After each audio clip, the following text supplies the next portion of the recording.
Nestlé vient d'annoncer le licenciement de son directeur général Laurent Frex. Selon un communiqué, celui-ci aurait entretenu une relation amoureuse non déclarée avec une subordonnée directe, une relation donc cachée qui ne respecterait pas le code de bonne conduite professionnelle de la société. Mais est-ce que chaque entreprise peut licencier un salarié pour cette raison? Concrètement, que dit la loi? Alors déjà, le cas de Nestlé s'applique en Suisse, c'est-à-dire à l'étranger. Ici, l'entreprise avait imposé un code de bonne conduite professionnelle qu'il n'a pas respecté. Pour l'avocate Eva Teboul, spécialisée en droit du travail, la raison de son licenciement est donc légale. En fait, on ne le licencie pas parce qu'il a une relation amoureuse, on le licencie parce qu'elle n'a pas été déclarée. Donc en fait, il a manqué au code de bonne conduite alors qu'il est DG et qu'on attend de lui l'exemplarité. En France, il est généralement rare d'avoir ce type de code au sein d'une entreprise.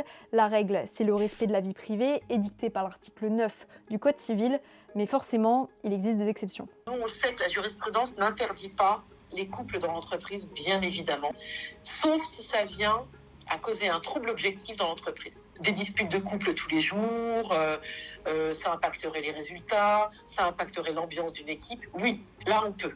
Ou si ça fait fuiter des secrets d'affaires. Il y en a un qui est parti, l'autre qui reste. Oui, là on peut considérer que la vie privée a un impact sur l'entreprise. La question qu'on se pose alors, c'est est-ce qu'il est nécessaire de signaler ce type de relation au sein d'une entreprise? Pour Eva Teboul, la réponse est oui. Chaque salarié a en effet une obligation de loyauté auprès de son employeur. Ne pas la respecter pourrait être un motif de licenciement. Dès lors qu'une relation peut impacter les fonctions du salarié, l'exigence de transparence devient légitime. C'est le cas d'un supérieur hiérarchique entretenant une liaison avec un subordonné, d'un DRH avec une représentante du personnel, ou encore de toute situation de risque, favoritisme ou d'influence.